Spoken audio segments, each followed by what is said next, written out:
All right, ladies and gentlemen, welcome to another edition of the Global Reality right here on the Global Reality Radio Network. I'm your host, Josh Reeves. This is the Wednesday, May 17th, 2017 edition of the broadcast. Thank you very much for being with me here for another edition of the show. I have been neck deep, balls deep, whatever you want to call it, into the creation of the Spellcasters Volume 2. And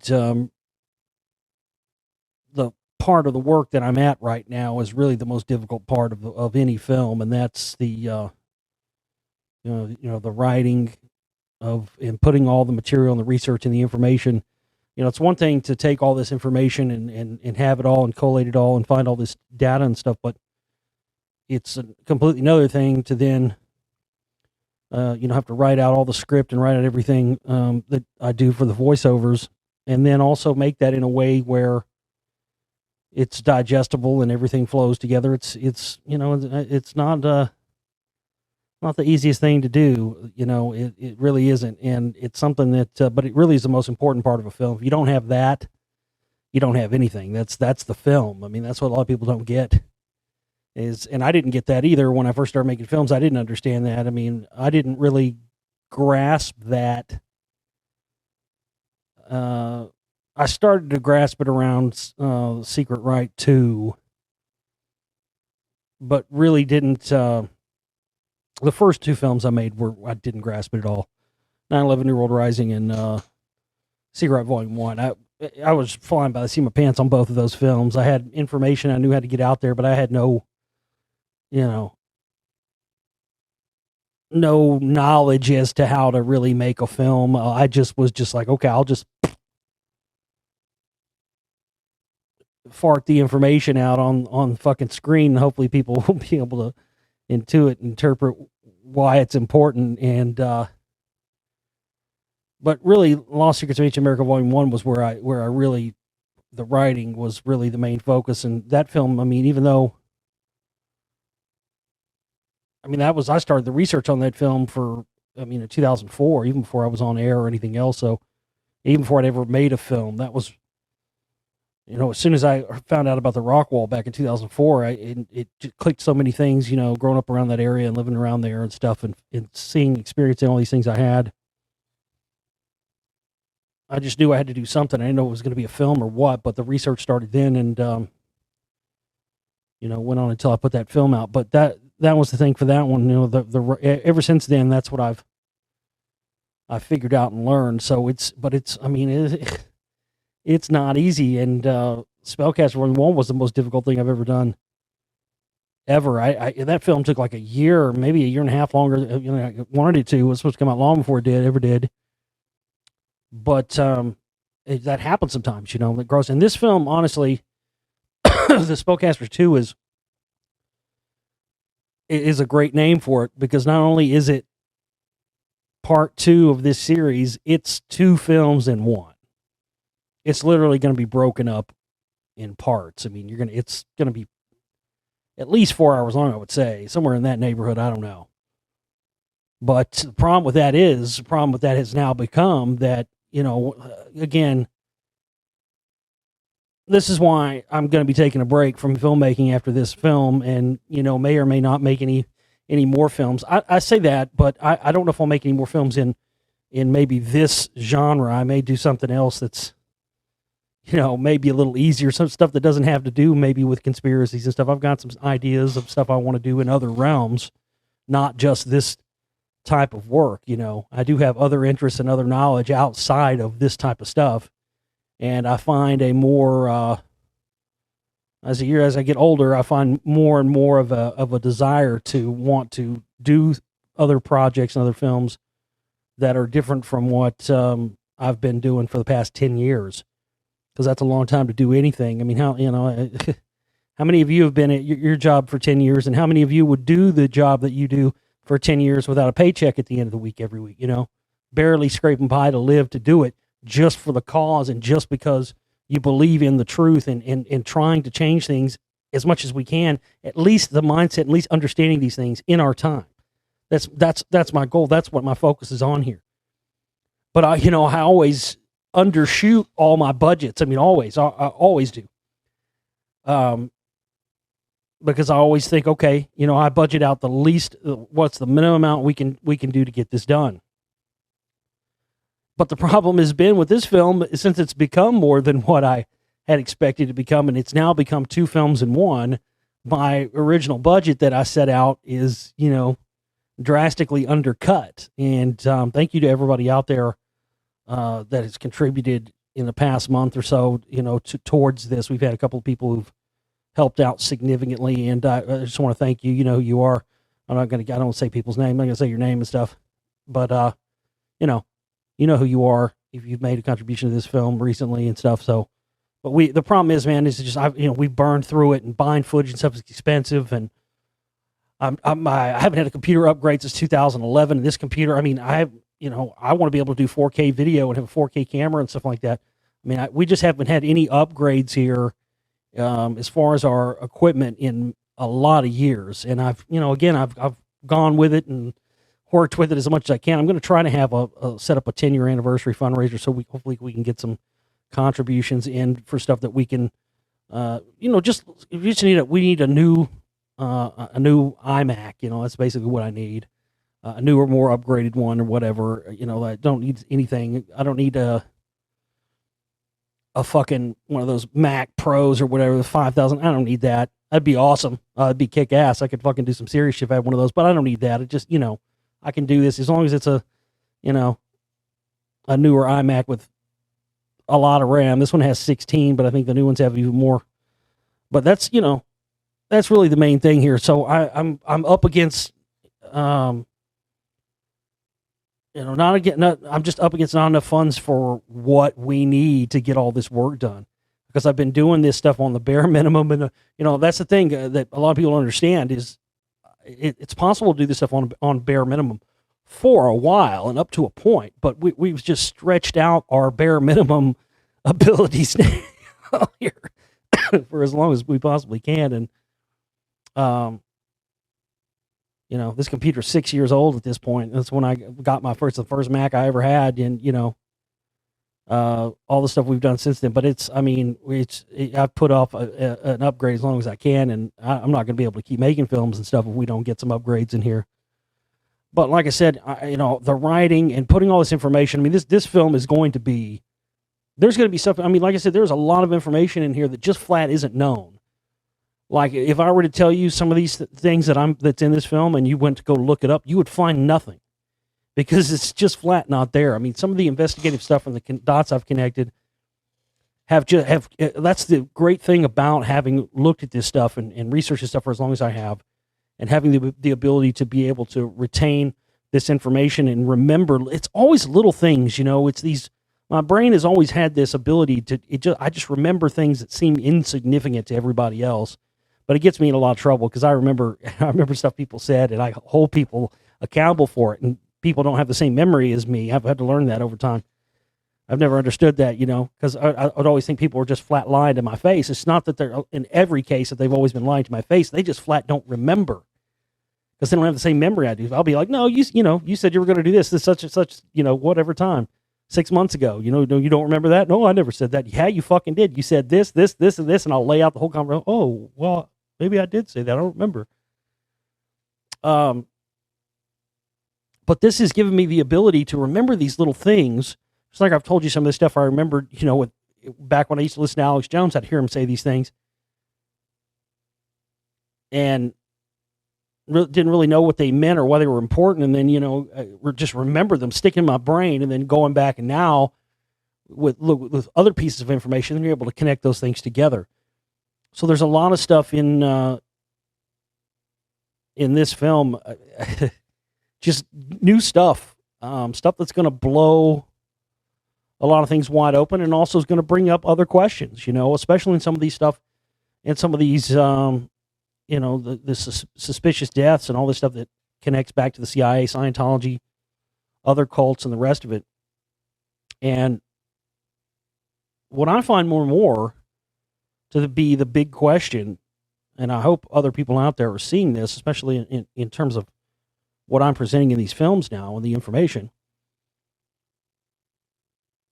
It really, you see when you find some of this stuff like what I found, and you see that nobody else has put this together. That doesn't make me feel, contrary to what some people might think, it doesn't give me an ego boost and doesn't make me feel like, well, oh, I'm a badass, and oh, man, look at me, I'm just King Mr. Researcher, because I've literally found stuff nobody's ever found put together before. It doesn't make me feel like that. It makes me feel more like, and of course, we found this to be true. It makes me realize more and more, oh, well, these people who, so-called experts and stuff on this, and investigators, people who have investigated this stuff, like the death of Kurt Cobain and stuff like that for years and years. None of these people Tom Grant and others nobody's pieced together the stuff on the Cobain death that I have. And certainly nobody's connected it to the CIA and Scientology and another figurehead who all connect to Courtney Love and Scientology and just crazy stuff, man. And I'm going to discuss some of the, because I didn't do this in volume 1, so I definitely want to mention it in volume 2.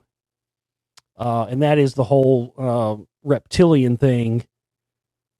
From, again, from my research and from everything I've looked at, that's what the whole reptilian thing has been a cover for.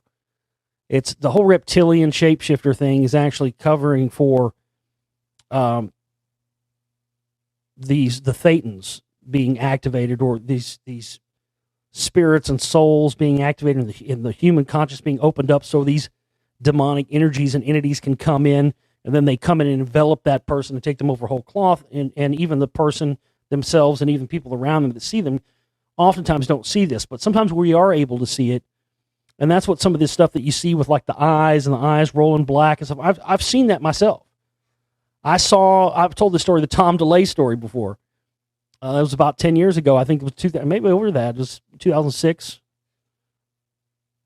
when I went to go confront Tom DeLay and all these people that were in this 9/11 group we were in at the time were supposed to show up, and nobody showed up.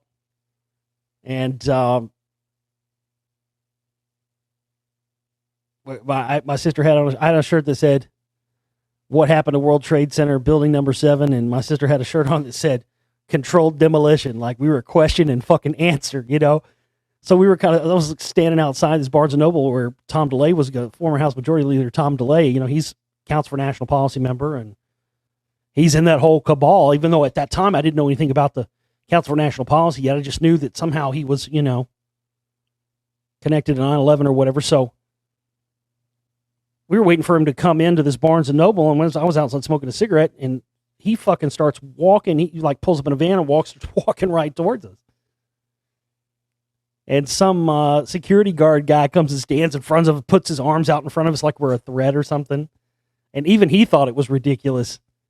He even thought, he was like, you don't have to do that. And then he was real polite to us. He was like, "So how are y'all doing today?" "Hey, we're doing well. How are you, sir?" We knew who he was. Nice to meet you or whatever.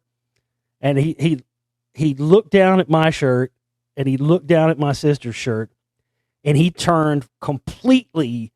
We didn't even say anything. Like, we didn't confront him or "Hey, motherfucker, this," or anything. None of that. We didn't stick a camera in his face. Nothing.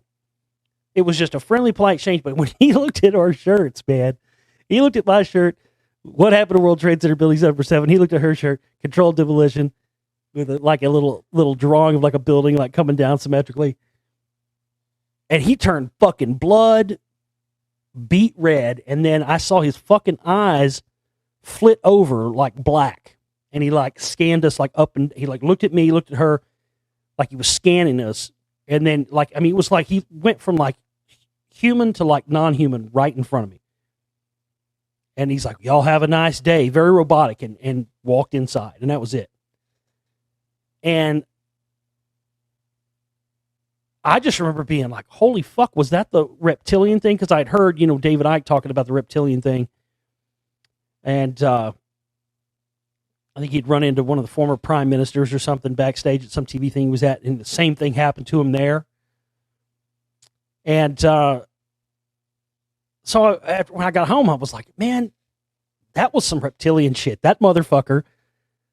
So I'm going to go and look this up, to see if anybody else has ever fucking thought about it. So I'll go home and I'm fucking Google search, and I type Tom DeLay reptilian.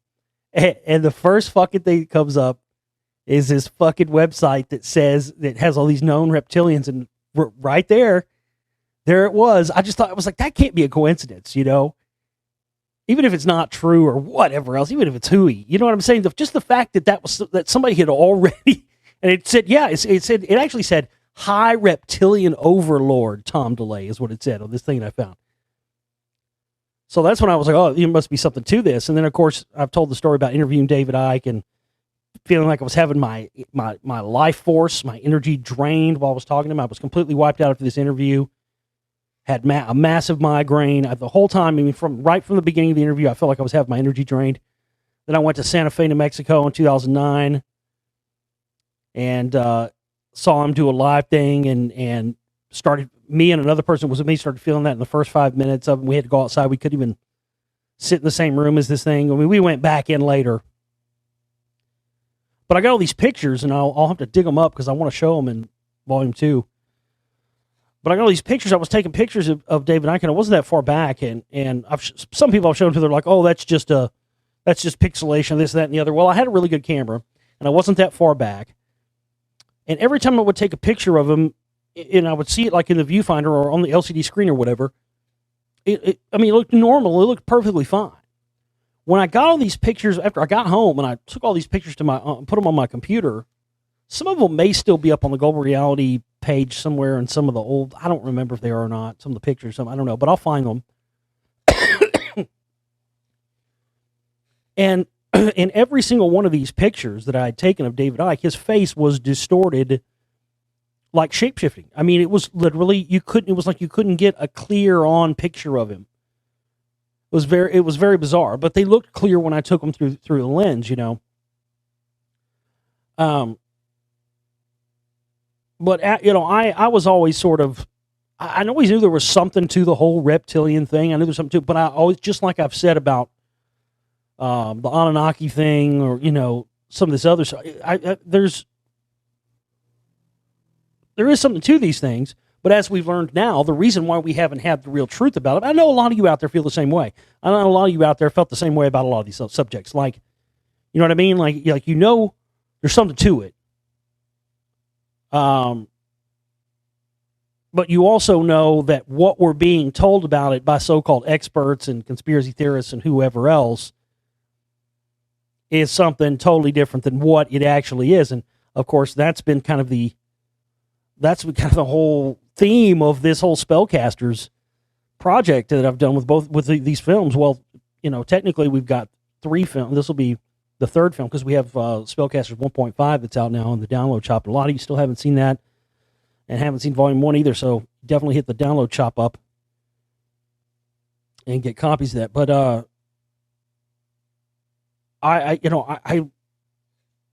that was the thing about the reptilian thing. And then this one individual, I don't want to mention his name until we get the film out.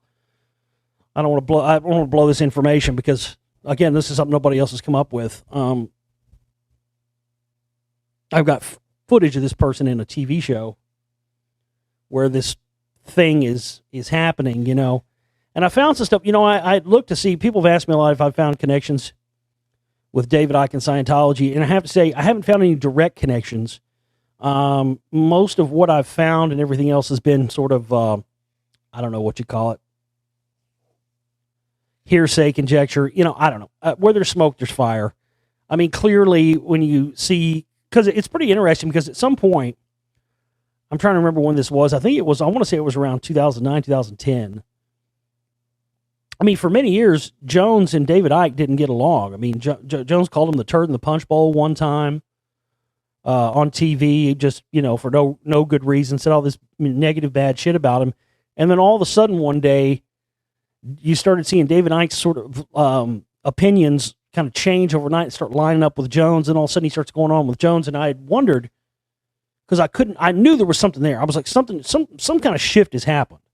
Some sort of allegiance has been made that has caused this, and it's made me wonder now if maybe that connection was the whole Scientology thing. I found somebody online somewhere that said that he's been, maybe you can do more research on this, I don't know.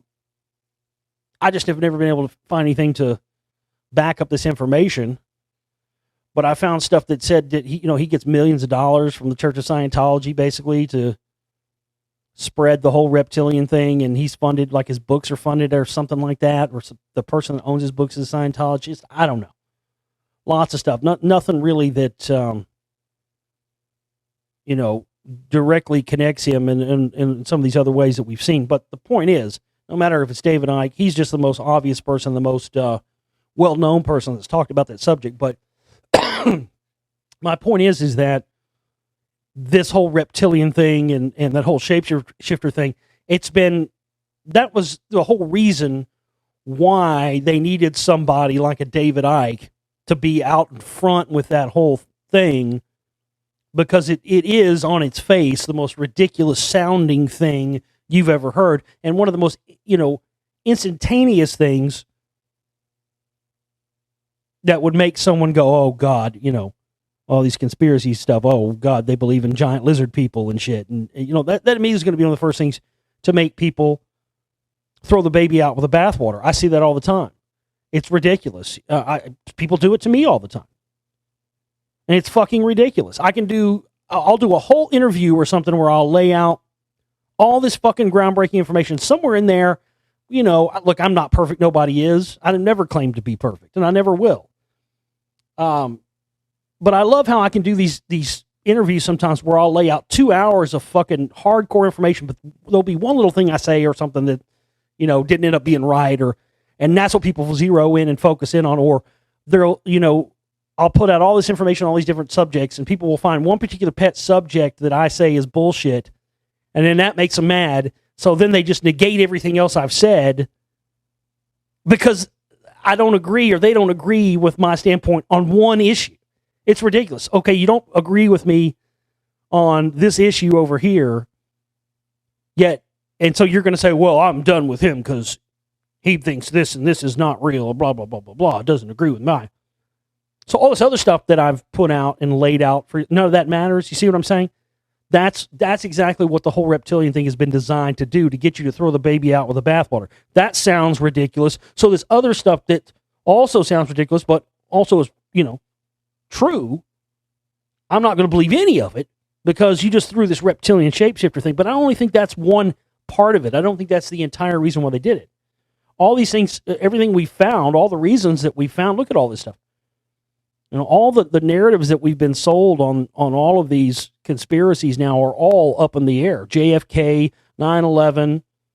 I mean, we're basically at ground zero. We're basically at the beginning again, ladies and gentlemen, because we can't believe any of the stuff we've been told by any of these controlled figureheads in the truth movement on any of these subjects. Because from the very beginning, since going back to right after the Kennedy assassination, these guys have lined up this conspiracy culture and set it up and controlled it from the very beginning, just like they did in the 60s with the peace and love movement, all that. We'll be detailing a lot of that stuff in Spellcasters too. All of this stuff brings us right up to the modern day. And it also speaks to as I mentioned, the level at which, we've been deceived. And there are so many people out there, and I was one of them at one time, and you're probably one of them at one time.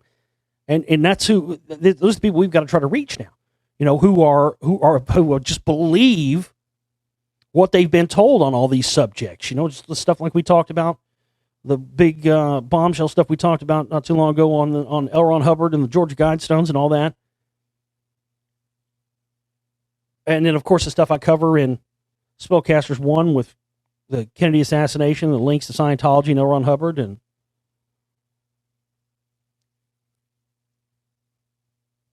there are, there are millions of people out there who think and have figured out they've been lied to by mainstream consensus reality, who then are finding the conspiracy culture and all this stuff, thinking that they're finding the truth, and yet they're just buying into more disinfo, more lies. But yet they're harder to reach sometimes than people who don't have any idea about this stuff, because they've become locked into the belief of these narratives that they've been sold to by liars like Alex Jones and the David Ikes and the world and the rest of them. That's what we're up against here. This job has become harder the longer that I've done it. It used to be okay. We're up against, the controllers and the rulers, and they've hidden and lied to us. So let's bring out this information. That was daunting enough of a task. Now it's gone beyond that to where we're not just trying to wake up the sheep and the people out there who don't have any information about what's going on in the world. We're now having to almost act as deprogrammers to deprogram people who become ensconced in the conspiracy research, alternative media culture, who are continuing to parrot and repeat falsehoods and things that have been set up by these phony controlled figureheads. It's unfucking believable. I never thought I'd be here.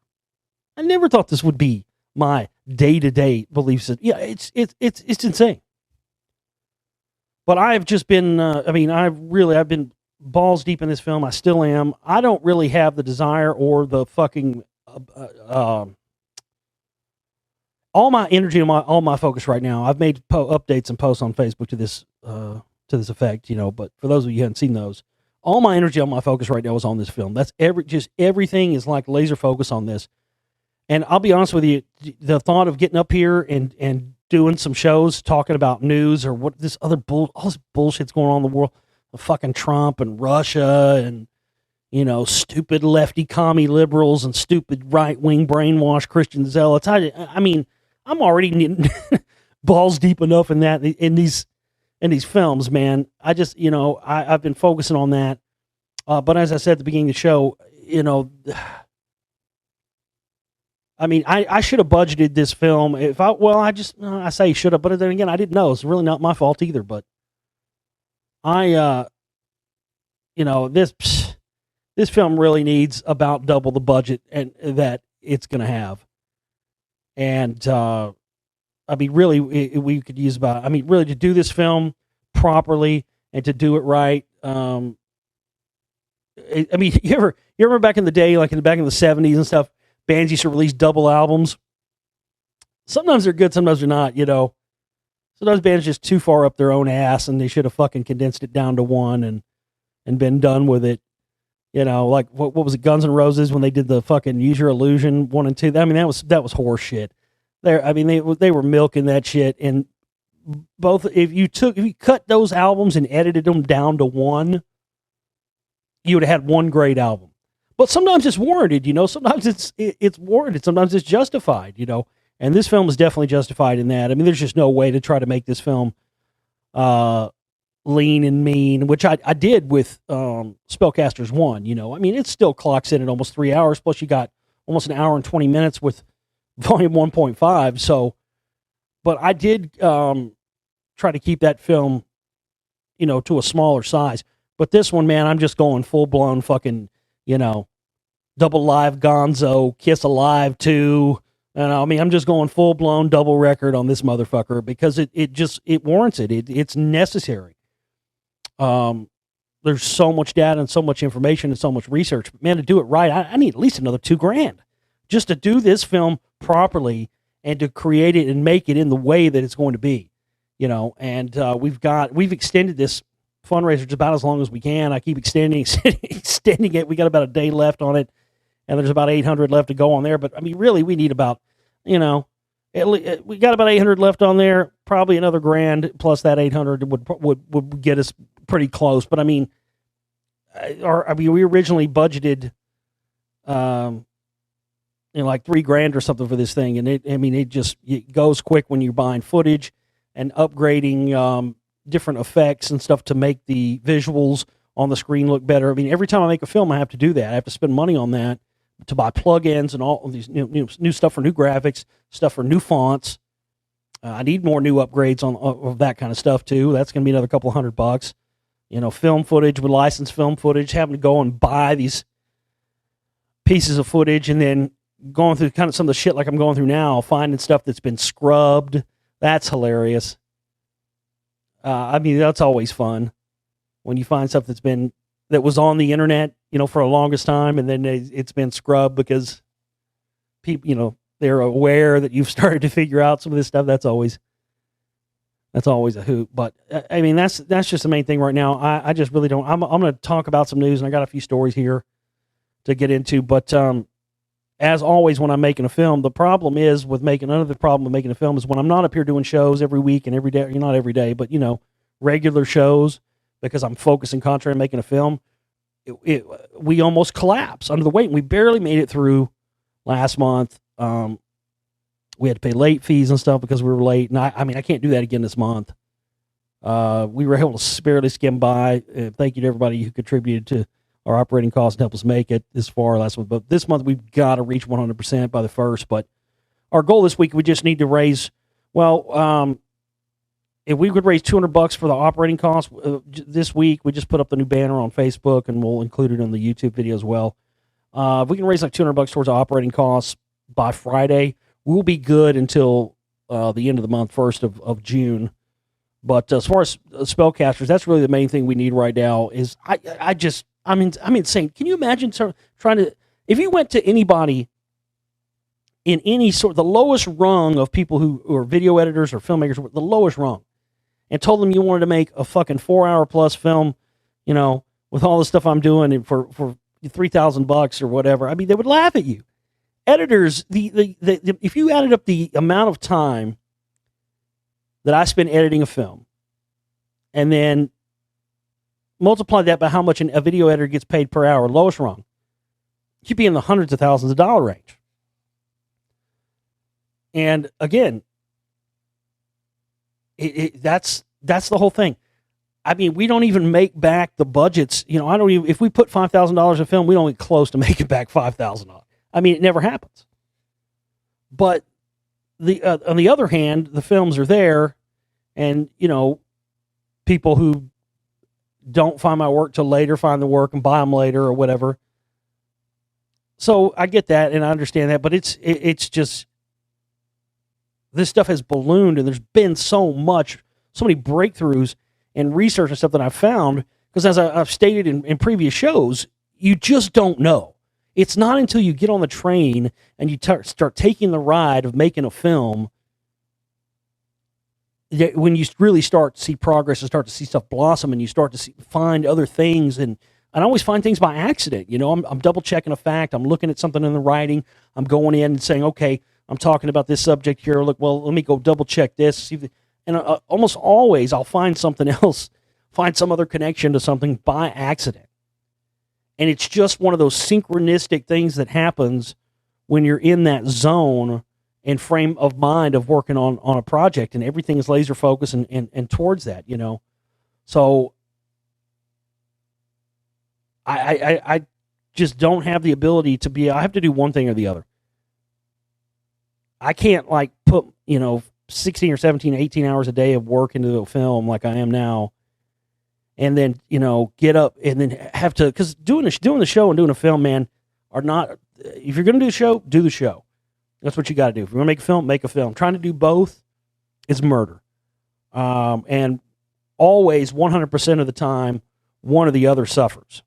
And that was another one of those lessons in filmmaking I had to learn. Once I finally figured out that, okay, when you're going to make a film, dude, you got to put all your focus on the film, because, you have to, making a film and the work that I'm doing while I'm working on film is a totally different mindset than doing a radio show and talking about all this other stuff. And it's literally like changing gears at 100 miles an hour. That's literally what it feels like. Or downshifting at 100 miles an hour, or putting it in neutral. Everything comes to a fucking, it just throws it all off. So, again, that's the problem. But when I don't do shows, people don't support our work. We don't sell downloads as much. And when I'm off air, when it downloads, donations completely, everything just comes to a stop.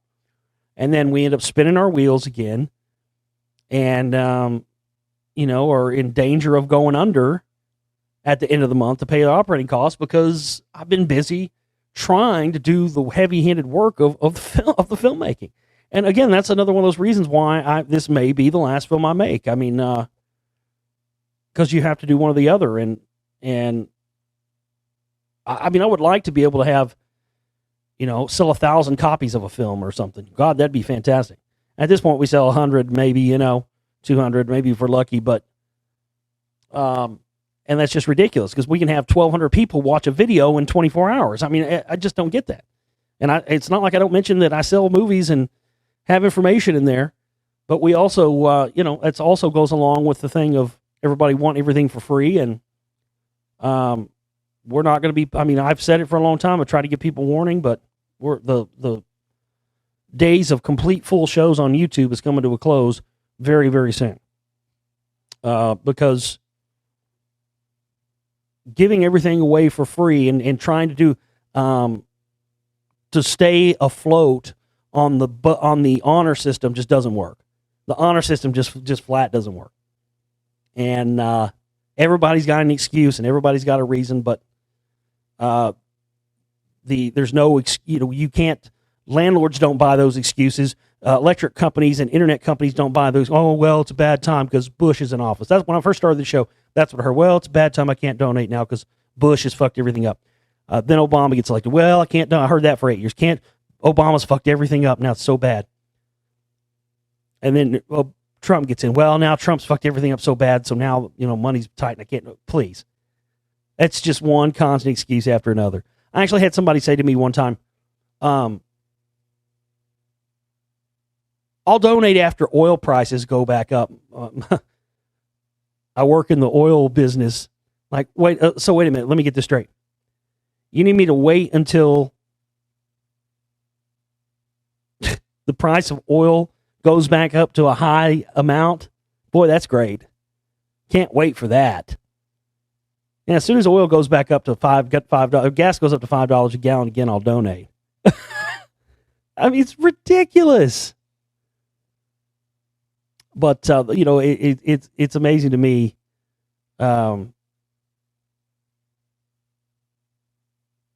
Just I don't know. Just the people who won't do shit and won't contribute shit, but they sure want the information. And I'm just not going to cater to those people anymore because there's plenty of people out there who do appreciate what I do because I hear from you and you do contribute, and I love each and every one of you. Those of you who do contribute and put your money where your mouth is and use that as fuel for my activities. And that's what it is. It's fuel for me to do more.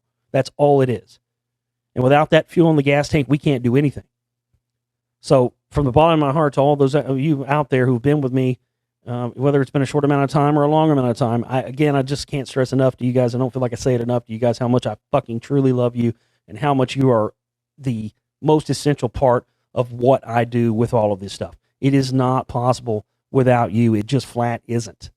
And, we need more people and to come out of the woodworks and more people to come in and hit us with contributions. I was totally right about Alex Jones. Do you guys remember when I was talking about he'll probably have some kind of divorce, child custody money bomb, pay for all this. Of course he did. Jesus Christ. Look at the amount of money this guy asked for. It's fucking ridiculous. These fucking money bombs and ask for millions and millions of dollars. And, we're over here making films for a couple of grand, with $1,300 a month for operating costs and a couple $1,000s to make a full-length film. And we've got these motherfuckers on the run so bad now they don't know what to do with themselves. And have for quite some time. I mean, it's just insane. You give that son of a bitch a dime, you're crazy. He's a fucking millionaire, folks. Can you imagine? I can't imagine being even after the divorce and all this, he's still a multimillionaire. And he has the audacity to go and fucking ask his audience for fucking money for what? To fight George Soros? Because George Soros it's ridiculous. And an interesting article right in time with what we've been talking about here. By the way, if you didn't hear, news out today on the Jones camp. Alex Jones retracts false stories about Chobani and defamation settlement. Of course, that's all. We knew that was going to happen. Remember, he said, "Oh, never gonna back down. I'm gonna fight this to the end." Bullshit. Everything that comes out of the guy's mouth is hot air and bullshit. There isn't anything that comes out of his mouth that's true unless it's repeated from a credible source that everybody agrees. Everything else like that is totally fucking suspect. The brief statement read by Jones at the end of his radio show is a reversal from previous claims that he would never back down the defamation suit. Jones said during his broadcast during the week of April 10, 2017, certain statements were made on the InfoWars Twitter feed and YouTube channel regarding Chobani that I now understand to be wrong. The tweets and video have now been retracted and will not be reposted. So, yeah, that and Pizzagate, I mean, again, total fucking bullshit. And, of course, he'll just claim, well, George Soros pissed in my ice cream last night, and, you know, I'm in a bad mood today, folks. Price of cheese is going through the roof. I can't get enchiladas worth a damn anymore because George Soros is causing price of cheese to go through the roof. I'm sick of it.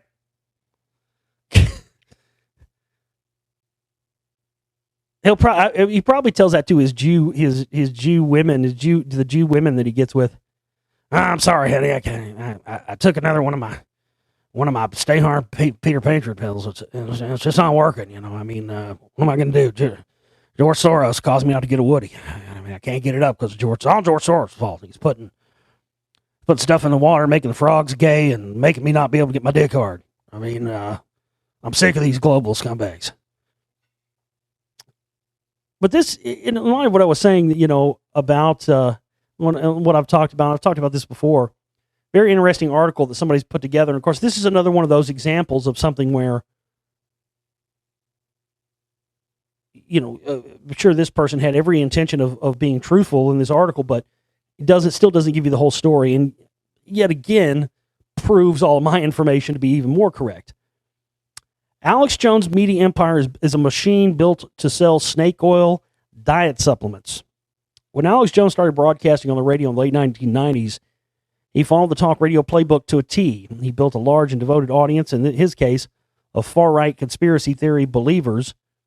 Well, see, that again, that right there is not true either. Not all the people. See, again, that's another thing they want to try, and it's something they've only done since Alex Jones, because of course he's been the figurehead to do that, and that is to associate any and all conspiracy theories with right wingers.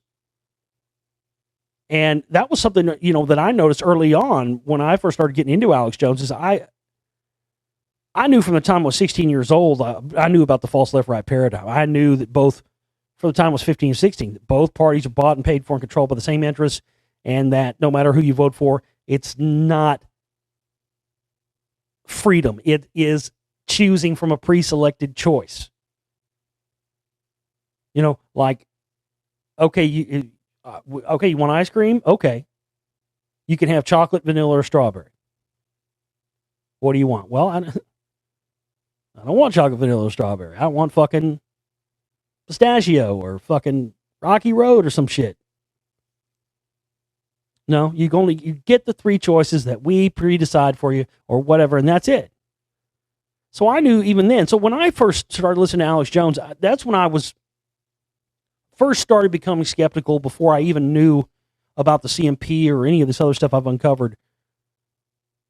I couldn't figure out why, you know, because the conspiracy thing had been there for a long time, but it wasn't always, even though there's been elements of that, certainly with the right-wing stuff going back for decades, even going back to the time right after the Kennedy assassination, as I've shown, you know, and then, of course, you know, none dare call it a conspiracy, all that stuff. But it wasn't exclusive, you know, at least from from the people that I'd met and experiences I had, it wasn't exclusive that people that were into conspiracies and all this stuff were always right-wingers. But all of a sudden, when I first started getting involved and listening to Jones and doing all that, I noticed that everything was like, it seemed like back in the, you know, when I was a kid, when I was a teenager stuff, the big thing, and some of you may remember this maybe before your time, I don't even know if it's still around, but they used to have the thing Soldier of Fortune magazine. And that's where a lot of, you know, it was like paramilitary stuff and preppers and, you know, prepping for World War III and prepping for, back in, you know, I remember I'd see copies of stuff laying around or something when I was a kid, go to somebody's house and their dad would have a copy of, you know, and I remember looking at that stuff when I was a kid, and it was all stuff like, you know, the Ruskies, the commie Ruskies are coming to take our freedoms, and, you know, we got a Red Dawn against these motherfuckers, and they were selling, you know, stuff, people prepping for the end of the world. So I was a bit taken aback and kind of dismayed at why stuff like 9/11 conspiracies and JFK conspiracies and whatnot were all of a sudden being attached to a right-wing standpoint, and why it was also being combined with, like, survivalist, soldier of fortune stuff like water filters and storable foods. And I didn't get that. I was just like, when did this happen? Because it seemed like it happened almost overnight. And I think that a lot of people have, and rightly so, I would say, have contributed that sort of to the death of Bill Cooper right after 9/11. Of course, Bill Cooper on 9/11 saying, don't believe anything Alex Jones says about this. I mean, and specifically him, nobody else. And a lot of people even didn't get that at the time. He had some sort of inside information or inside something, that nobody else had. Where it came from, that's speculatory. I don't think Bill Cooper was 100% trustworthy. I know everybody's put him up on godlike status and whatnot, but I think he definitely worked in secret military projects, and he definitely had an insight and had a clearance to stuff that nobody else did. But it was probably around that time. But I just remember thinking and feeling like something was up, because everything was being, all the conspiracies and every stuff everybody was talking about was always focused on left wingers. And I had known for a long period of time, especially because the first deep research I ever did was on Kennedy. Because, like I said, I didn't even know anything about the Kennedy assassination. Didn't even know what happened in the town in where I live. Didn't even know until I was like 14 or 15. Nobody talked about it. It wasn't polite to talk about it. Conspiracy or not. People just didn't bring it up. It was not talked about. So I was on fire when I first started researching into it. And of course, when you get into it, you start finding all these connections back to the people that were responsible for it and stuff like, a lot of the people here, like the Hunts and whatnot, who went on to be the sort of the impetus and the money people behind the forming of the Council for National Policy much later. But I had known for quite some time that as far as the wide scoping conspiracy goes, it encompassed and incorporates people on all political, left, right, in every country of every color, every race, and every creed. But all of a sudden, here is Alex Jones, and he's pushing this, we got to prep for the end of the world, and there was a whole different slant to it. And that was the first time that I started realizing, even though I had no proof, as I've talked about before, to back it up yet, that's when I first started being skeptical and suspicious, because, and also his just flat refusal to talk about other certain subjects. And of course, now we know why that is, the Scientology stuff. It says, he began to sell radio advertising against them in videos, books, and T-shirts to them. From there, he expanded. He established Infowars.com, began making and selling his own conspiracy-oriented documentary films, and then launched PrisonPlanet.tv, a subscription-only streaming video service that offered instant access to his films. By 2013, he had built a media empire, web radio, subscription video, and DVD and T-shirt sales. At the time, Salon's Alex Seitzwald estimated that Jones, by 2013, was pulling in as much as $10 million a year between subscriptions, web, and radio advertising and sales. But sometime later that year, his business model changed completely. And again, that's, if you watch the Secret Right Volume 2, I lay out the Adnan Khashoggi connection and his connection to Genesis and Genesis Intermedia and all of that stuff, and this model that he had set up of selling these miracle products through radio shows and whatnot. And this is exactly the model that Jones follows. And you had the Power Hour and all those other shows who followed that exact identical model.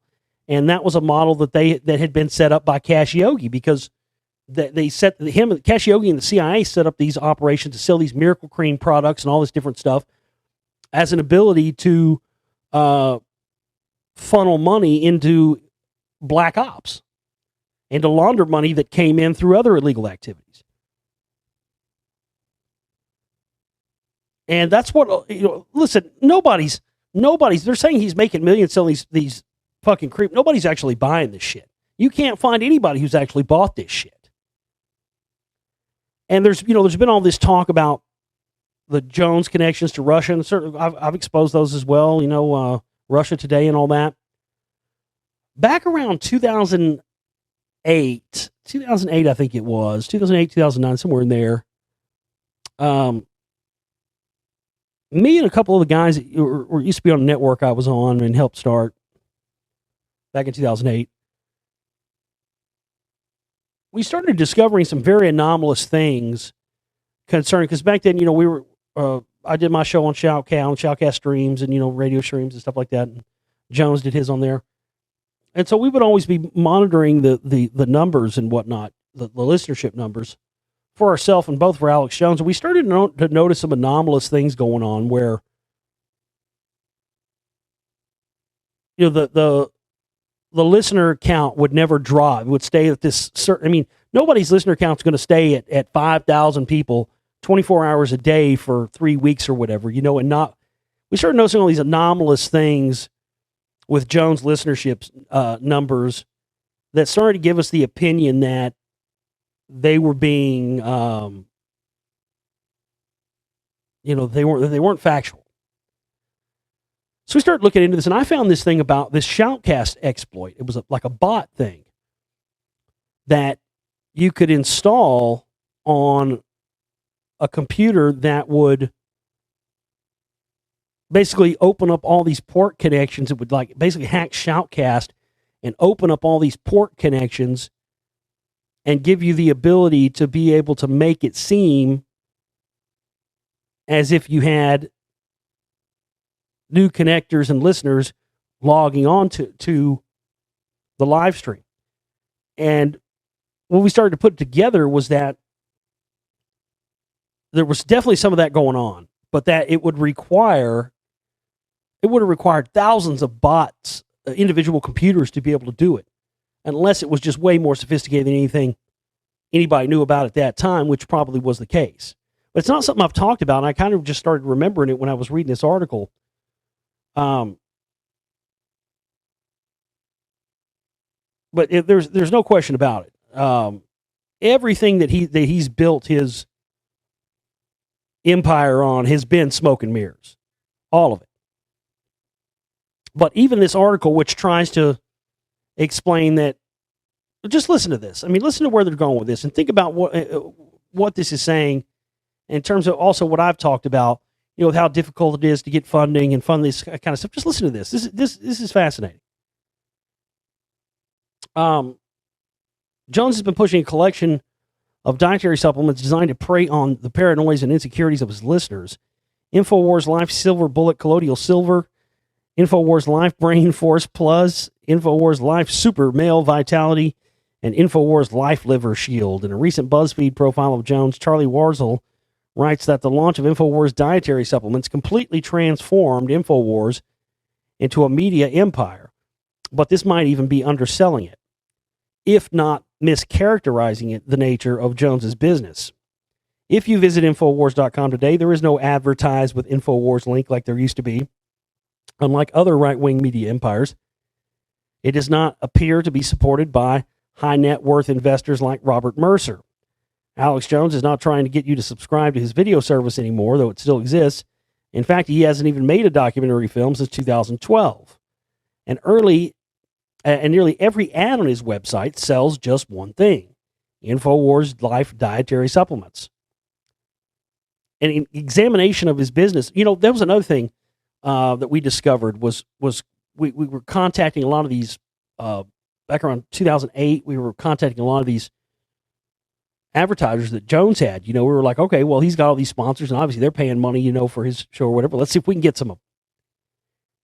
And it was crazy how many of these sponsors that we contacted that once you got in contact with them and talked to, you realize they were total, complete fronts. Just total fronts. Not even a real company, not anything else, but everything that has the look and feel of a real company. But this is something you commonly see in these, CIA front organizations where they're selling these so-called miracle products, but really it's a way for them to funnel money back into black operations and also to clean up money, launder it that way. Classic CIA front organization. An examination of his business seems to indicate that the vast majority of InfoWars revenue comes from sales of these dietary supplements.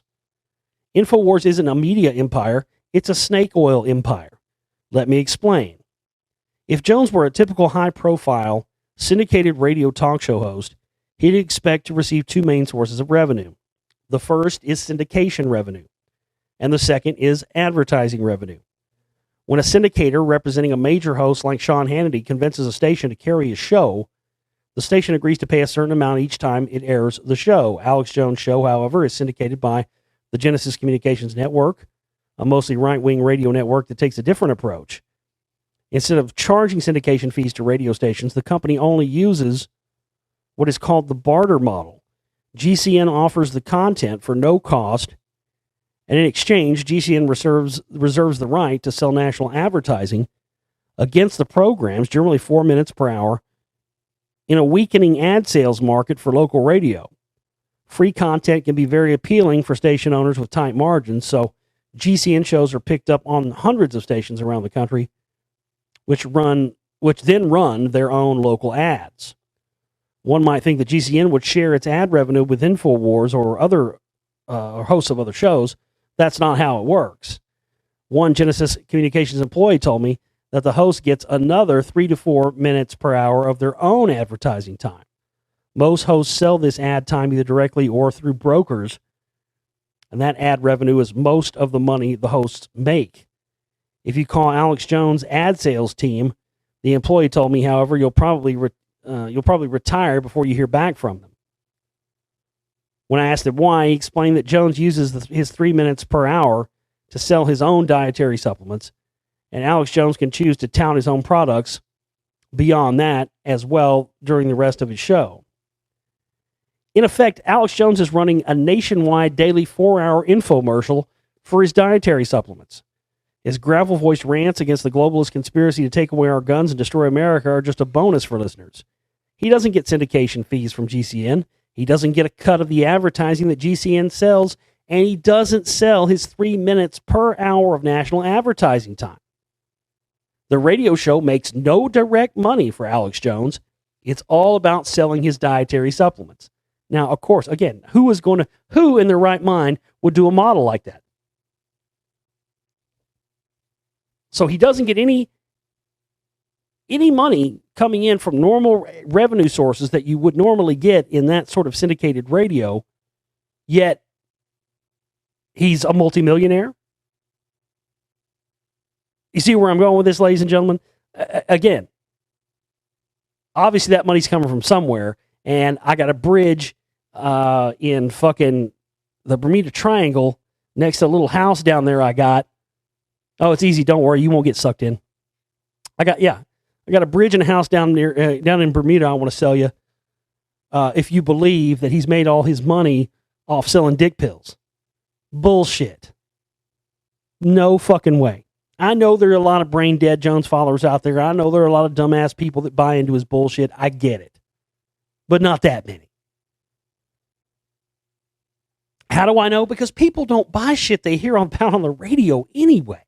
That's why I don't have sponsors, and that's not only that I don't want them, but it doesn't do any good. We've had advertisers sponsors in the past. Nobody buys shit from them. It doesn't matter if they have the most amazing product. I'm telling you, you can have stuff that you could tell people that I got a pill that'll keep you hard and make you fucking look 30 years younger and make you fuck like a wildebeest and make you become a multimillionaire overnight. I mean, literally, you could make wild and outlandish claims like that, and guess what? Nobody would still fucking buy it. Because it's the same fucking mentality as with what I do, is people want everything for free. And this is what has enabled Jones to create this model where he looks like he's on top, because The money flows in from one direction. It takes care of all the things on the front of the operation, and then everything else is handled on the backside by the front of the miracle snake oil creams and the rest of it.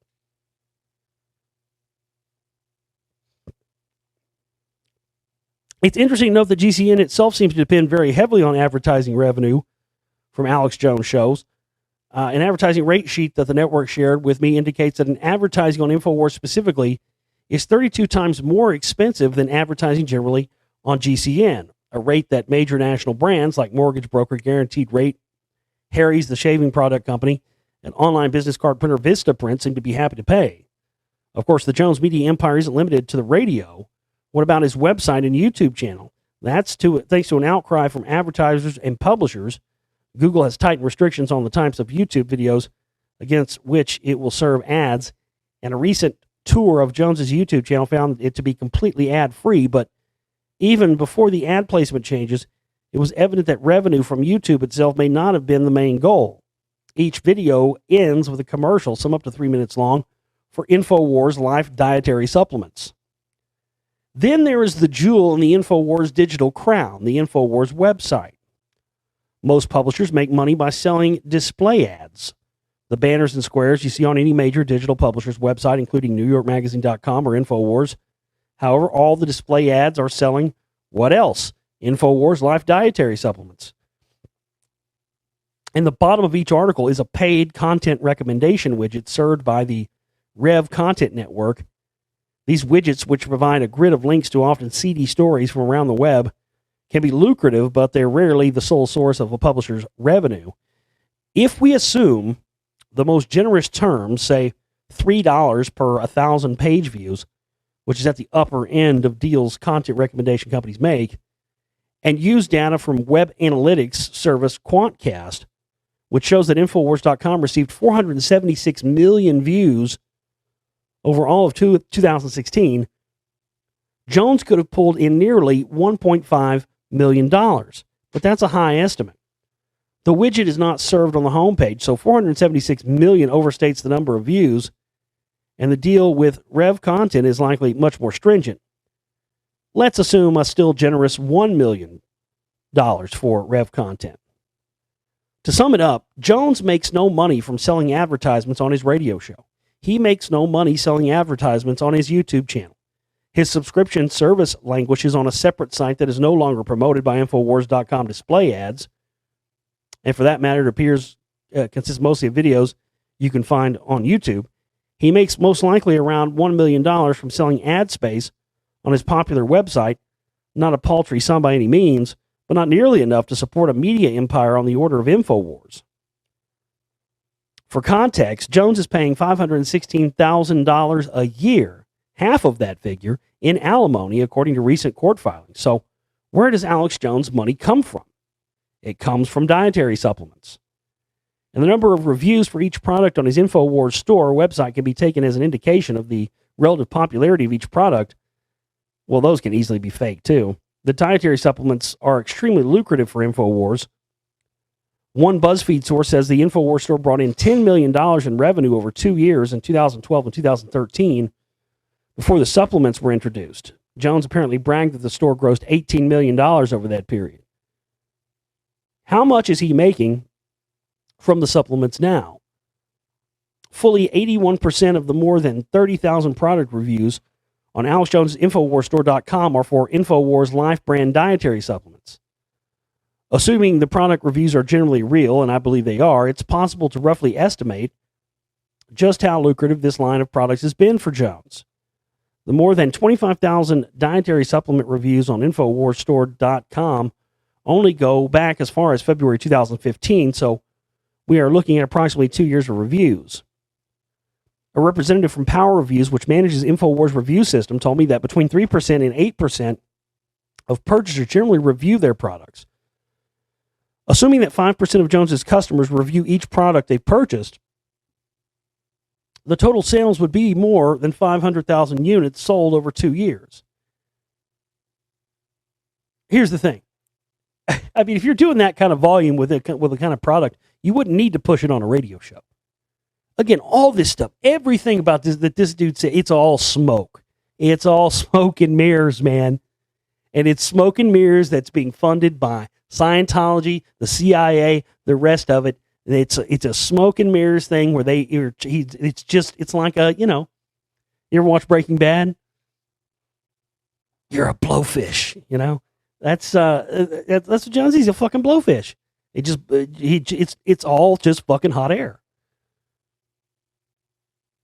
Assuming that 5% of Jones's customers review each product they purchase, the total sales would be more than 500,000 units sold over 2 years at an average price of $30. This would represent $15 million in sales over the same 2-year period.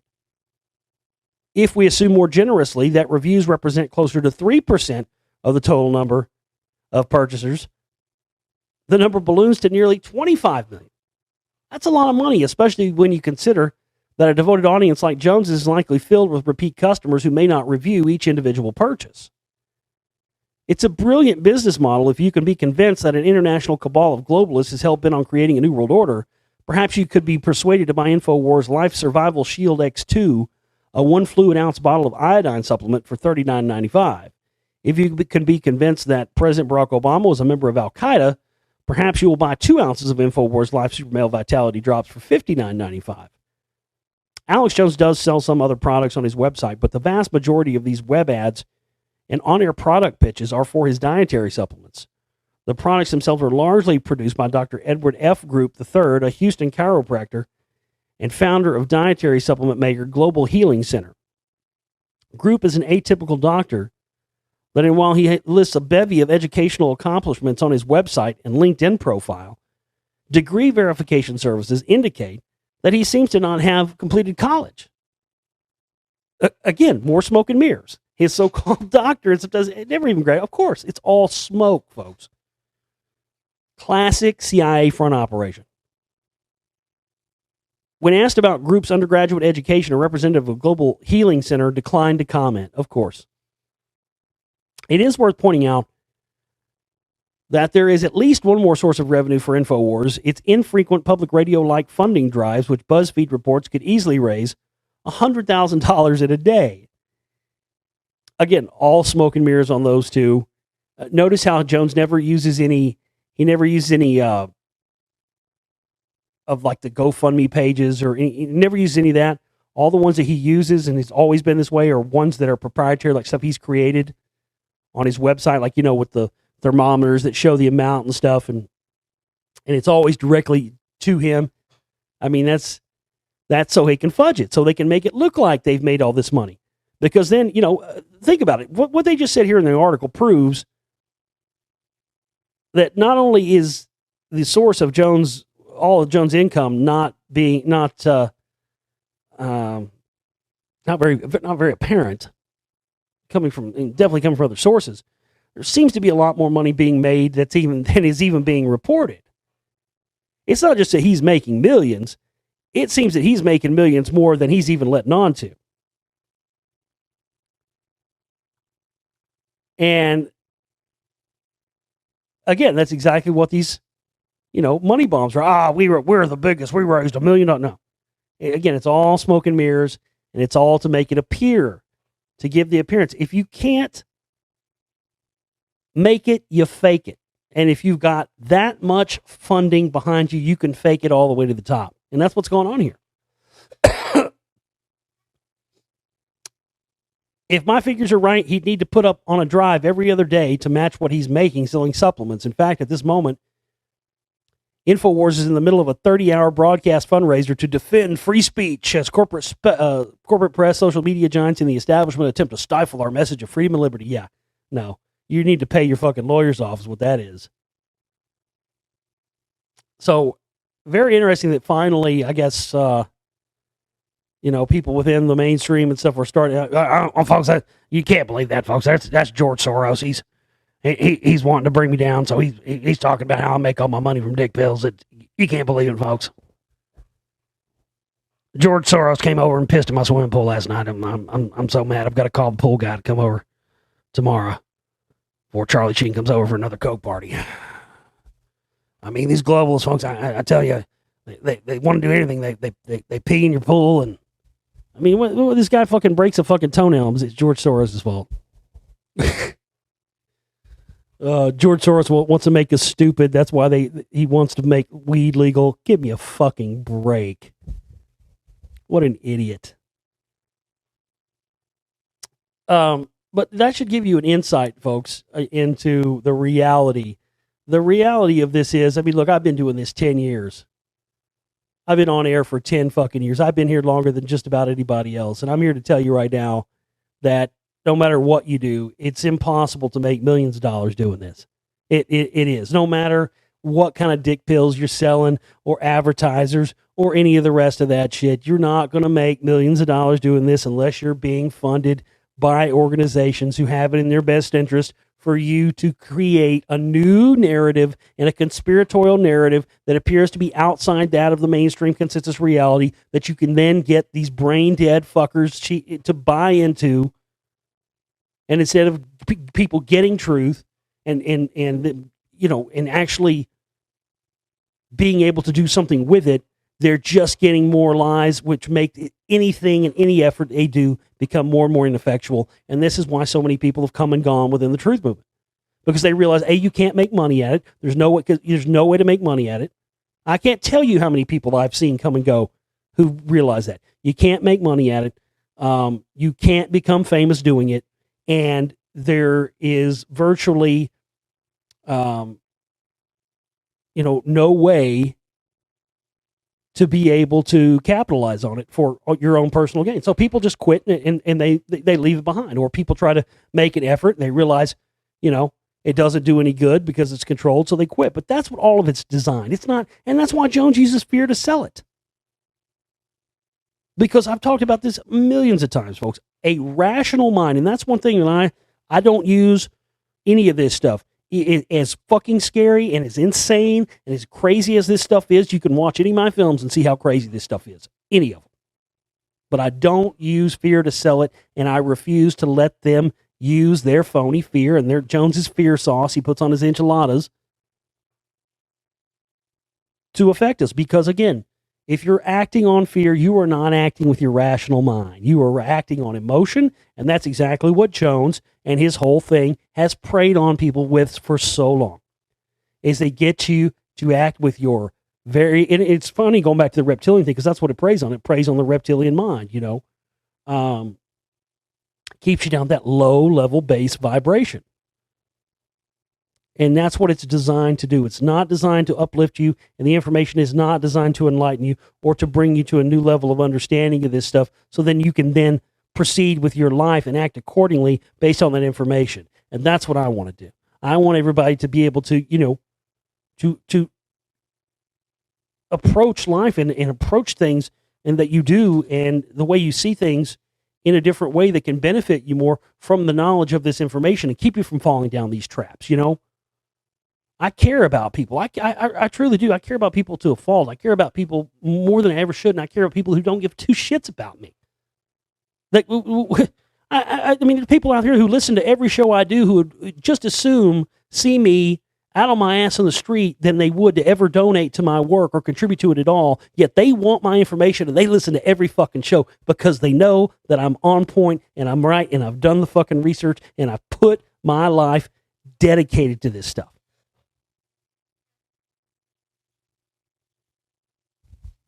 But, again, that's why it's so frustrating when you look at the millions of dollars that they've spent to combat my work, from the Rockwall stuff to the CMP stuff to now the spellcasters, and you look at the penance it takes us to fight back for these people. I can't imagine. Can you imagine what we would do? What we could do if we had $100,000 or $1 million of that Jones? I can't. Oh my God, forget about it. I can't even imagine what I could do if I had, an unlimited war chest to draw from. But you don't get that unless A, you've got, big time high dollar supporters, or or you're taking money from the other side. That's about the only way that happens. And again, that's why I'm, grateful to our audience and all the people out there that that, what the few people that do support our work, we need more. We need more people stepping up. The problem is we just don't have enough people supporting. Barely scraping it by is just not working anymore. So this is a call, folks. I need everybody to go and hit it up, man. Contribute any way you can. Hit the donate button on my website if you want to use a credit card or debit card, not PayPal. You can do it that way. You can get a prepaid card and send it to me, whatever you want to do. But we need some equipment upgrades. We need, some cash in here to operate and to put into this film, because Spellcasters 2 is not fucking, it's not, I mean, like I said, it's fucking, Unleashed in the East. It's the fucking double album now. This is become a double the film I originally intended it to, just because that's where the information has taken us. And that's what I've always done here. I go where the information takes us, and that's what I'm going to continue to do. But I need your help. Can't do it alone, and I've reached the point of the amount of work I can do now without any more of a budget. I mean, I simply can't go forward, and I've got at least another month of writing to do before I start editing, and to hopefully have this thing out by sometime in July. But again, we've got to be meeting these fundraising goals, and we've got to get some more cash to operate in here for those goals to be achieved. And we can't do without you. So, theglobalreality.com is my website, folks. Thank you very much. I'll check in again with you very soon this week. But right now, I got to get back to work. I've spent an hour and 20 minutes up here talking to you, and I can't take any more time.